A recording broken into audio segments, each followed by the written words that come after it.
Chapter 25, 12 Days of Chaos.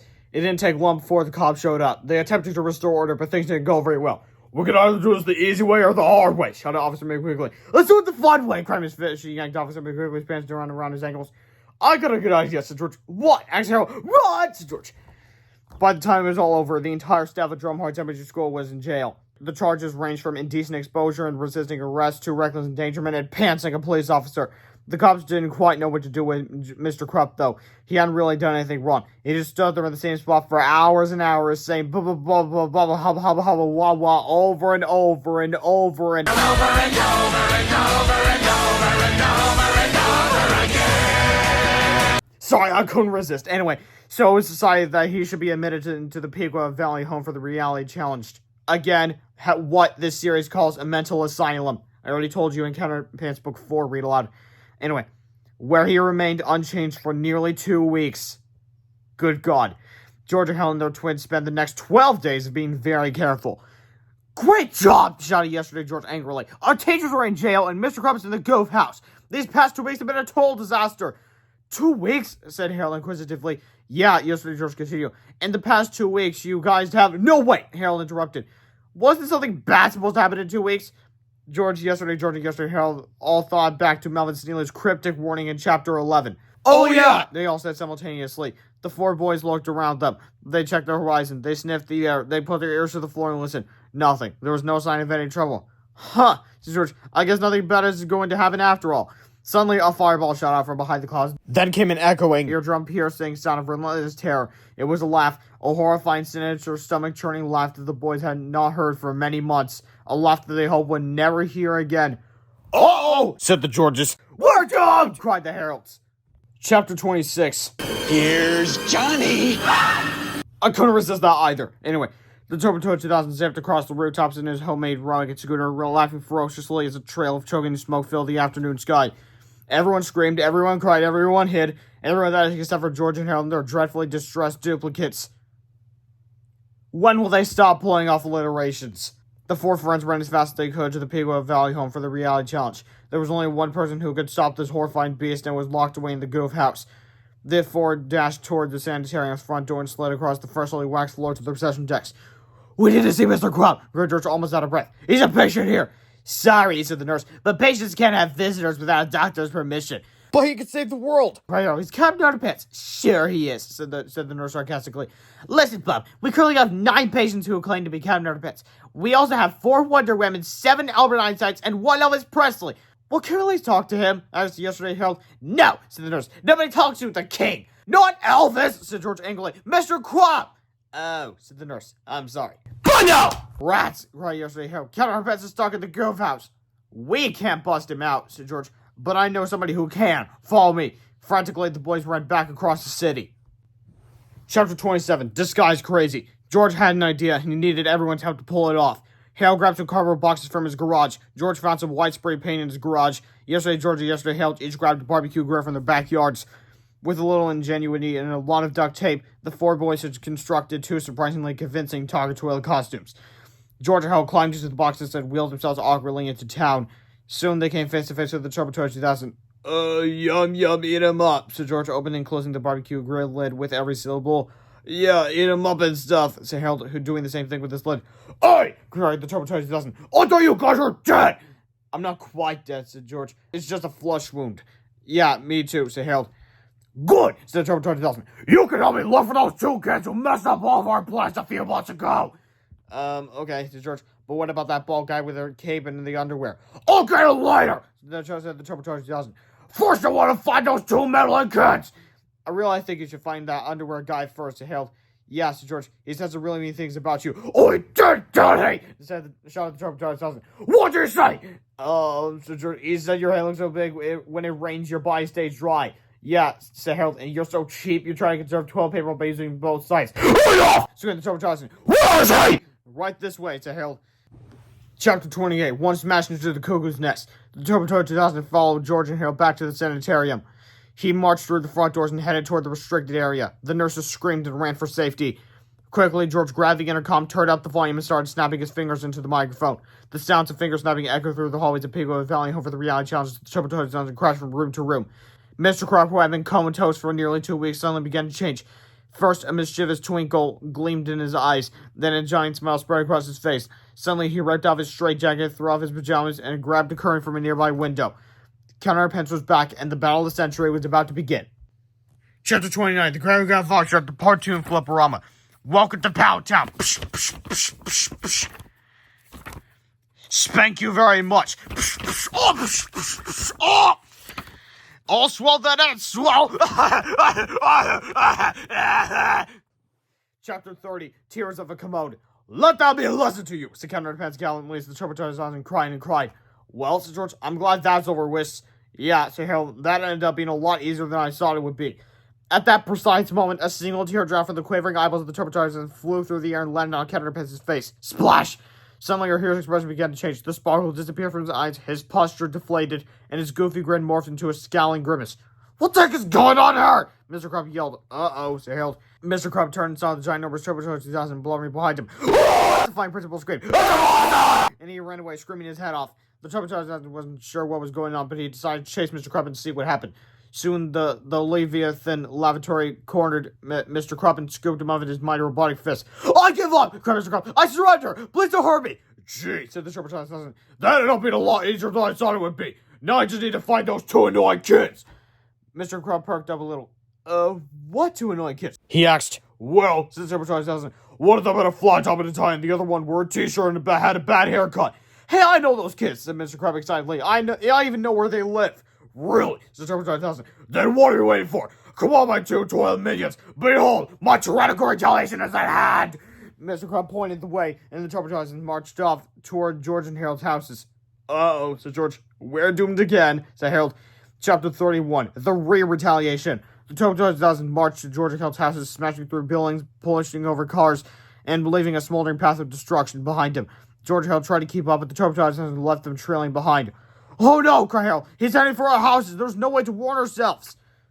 Yeah, there's no way for you to telepathically communicate, even though these other two people are you from yesterday. But anyway, it didn't matter, however, because yesterday George and yesterday Harold could hear the turbocharged coming from miles away. I think it's heading straight for us, cried yesterday George. But how would he know where to find us? Asked yesterday Harold. Turn left at Vine Street, said Mr. Crump. The kids live on this block. I'll bet they're hiding up in that treehouse of theirs. Yesterday, George and yesterday Harold saw the turbocharged heading for the backyard. They could feel the earth shake with under each stomp of his massive metal feet. George and Harold locked the doors of the treehouse. Yesterday, Harold hid under the desk. Okay, said Mr. Crump. I led you to those two kids you were looking for. Can I go now? Sure, said Mr. President. You can go right in here. He shoved the screaming principal into his mouth and flushed his little handle. Mr. Crump shrieked in terror as he spun around in a swirling whirlpool of saliva. Then the turbocharged down and swallowed hard, and Mr. Crump was flushed away with the grueling. The turbocharged down slammed against the tree with his massive metallic shoulder. Yesterday, George and yesterday Harold went flying. The bookshelf fell over, comics flew everywhere, and Cracker's eggs wobbled around precariously on the deck's top. Screamed the turbocharged down and he smashed into the tree once more. Yesterday, George and yesterday Harold went flying again. The three eggs teetered perilously back and forth to the edge of the table. I'm warning you! Cried the turbocharged. Come on, now, it won't make you suffer! He plunged into the tree a third time. This time the window smashed, the TV toppled over, and Cracker's eggs flew off on the table. Now, before we continue, I'd like to share with you these teases for the next upcoming Dogman books. Bookum Dogman, The Bark Knight Rises, Dogman 2 with Wrath of Petey. I think that's part of Dogman 2 with Wrath of Petey, and I think this is an excerpt of Bookum Dogman. So yeah, I knew they had copies here somewhere. Anyway, yesterday, George and yesterday Harold leave for the X. No! Cried yesterday Harold as the three purple and orange speckled eggs flew through the air. They hit the floor and shattered with a terrible crash. Chapter 32, Surprise, Surprise, Surprise. As the treehouse swayed violently from side to side, yesterday, George and yesterday Harold sifted frantically through the broken eggshell fragments. Suddenly, yesterday Harold's hand felt something warm and fuzzy. Carefully, he pulled it out of the broken eggshell pieces. It was yesterday Harold wasn't quite sure what it was. I'll say you the truth, it's a half hamster, half pterodactyl. Well, apparently Sula and Cracker, their kids, you'll find out what they do when you're older. You'll find out what and Harold's face is just pressed as he just looks at the thing. And George is like just staring back with just a blank face, and Harold just looking at it like that. Anyway. What the heck is this thing? Cried the Harold, the tiny fuzzy creature wrapped its wings around him and looked up lovingly into his eyes. Yesterday, George pulled two more fuzzy winged creatures out of the shell fragments and stared at them in disbelief. This can't be, he cried.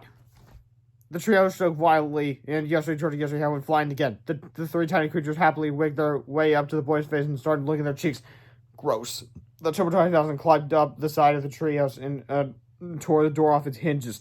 He reached in and grabbed yesterday, George and yesterday held his mighty metallic head. I'm going to now! Roared the preposterous porcelain predator. Again with these alliterations, it needs to stop it right now. Anyway, as he shook the two boys back and forth, the three fuzzy creatures fell to the floor. Quickly, they got to their feet and excitedly flapped their wings. They weren't sure what was happening, but it seemed like fun. The Turbo 2000 jumped down from the treehouse and squeezed the two boys tightly in his fist. Finally, I shall avenge my father and take my place as the supreme leader of the earth! He shouted. The three tiny creatures fluttered down to yesterday, George, and yesterday, Harold, wagging their little tails with excitement.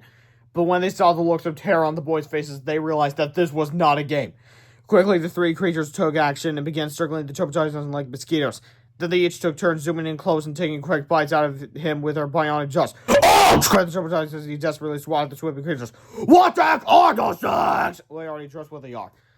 Another one dived in, bit him on the forearm, and yanked out a steel bolt. Cut that up! Screamed the frustrated fiend as he released the boys and began swatting at the flying beasties with all his might.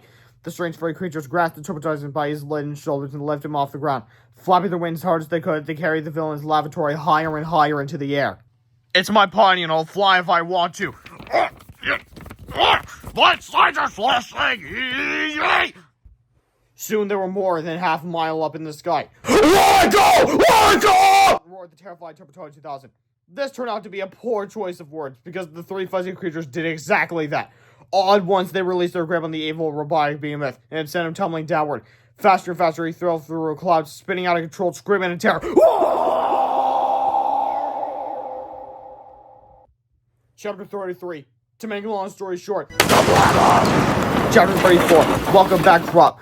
The Turbo 2000 had smashed into a vacant parking lot and exploded with a sonic boom that shattered nearly every window in the city. When the smoke finally cleared, Mr. Krupp sat alone in the center of the impact point, surrounded by mangled metal and jagged chunks of porcelain.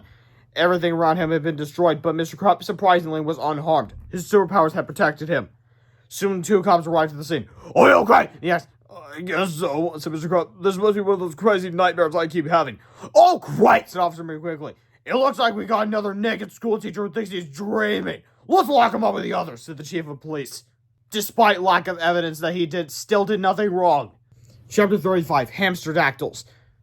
I guess that's what you call hamster pterodactyl. But anyway, George and Harold finally made it home just as the three furry creatures were returning to the treehouse. Yesterday, Harold told them what had happened and how the strange fuzzy creatures inside Cracker's eggs had saved the Earth from total destruction. What are these things anyway? Asked George. They kind of look like a cross between a hamster and pterodactyl, said Harold. Ew, said George. That makes the solo Crackers ew! But that doesn't make sense, said Harold. How could a mammal made with a reptile? Ew! Cried George again. I mean, unless Sulu's DNA was mutated when he morphed with that bionic endoskeleton, said Harold. Cried George again. I suppose a mammal with mutated genes might be able to breed with a prehistoric reptile, Harold speculated. What point of ew? Don't you understand? Shouted George. Sorry, said Harold. Soon the four friends and their three new pets were back up in their treehouse. They all worked together to clean out the mess. Then the two Heralds made beds for the baby hamsterdactyls out of shoe boxes, while the two Georges thought up names for them. Let's call the girl Dawn, said George. What about the two boys? Asked yesterday Harold. Orlando and Tony, said yesterday George. Harold wrote the new pets' names on their shoe box beds, but he still seemed perplexed. Are you still trying to figure out how we ended up with three half-pterodactyl, half-bionic hamster pets? Asked George. Yes, sort of, Harold replied. You're thinking too much, George. Listen, if you look too closely at these stories, they're going to fall apart completely. What do you think this is, Shakespeare? I guess you're right, said Harold. Of course I'm right, said George. Just go with it, man. Chapter 36. All's well that ends poorly. Well, that was a satisfying ending, said yesterday Harold as he tugged Tony, Orlando, and Dawn into their beds. What do you mean satisfying, said George. The city is destroyed, our teachers are in jail, there are four of us, and our three mutant pets think we're their moms. Oh yeah, said yesterday Harold. I guess there are a lot of loose ends in this story. Uh-oh, said Harold. That can only mean one thing. What? As yesterday, George. Another sequel, said Harold. Oh, no! Whined George yesterday, George. Here we go again! Moaned Harold yesterday, Harold. So anyway, this book was brought to you by Dave Pilkey, the creator of the entire Underpants series. Read the books. Enjoy the books. Read the spin-offs. Enjoy the spin-offs. And I'll see you next week where we'll read the supposedly last book in the series. Cheddar Underpants is the sensational saga of Star Snakes and lots, not really a saga, it's just one book, but it says saga, so I'll know. See you there, but by the Mr. Meter, yes it is, you'll find out by